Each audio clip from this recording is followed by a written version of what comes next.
as well as registering in the morning. You will also matriculate, which means becoming an official member of the college through a ceremony.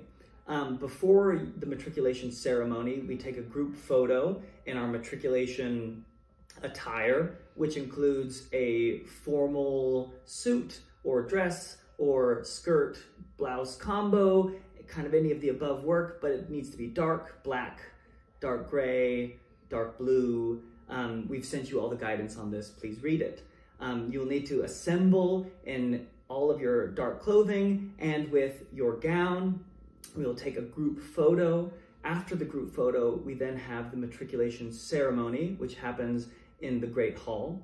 At the ceremony, you will be invited forward to sign the college book, which will have your name printed in it, and you will have to sign next to your name, officially stating your membership within the college. And after signing that book, you have then become officially a member of Corpus Christi College for the rest of your life. After the matriculation ceremony itself, there's then a number of events, all optional, but all very excellent. There's a service in chapel for welcoming the new students. There's also an exhibition of old books and silver in the Parker Library, which is the college's medieval manuscript collection.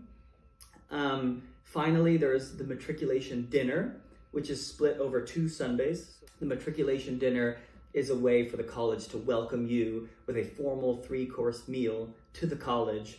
You'll be sat with fellows of the college who are studying things similar to yourself, so you can begin to get to know your director of studies and other people who are studying the same subject matter as yourself. So it's all very exciting. Look forward to it.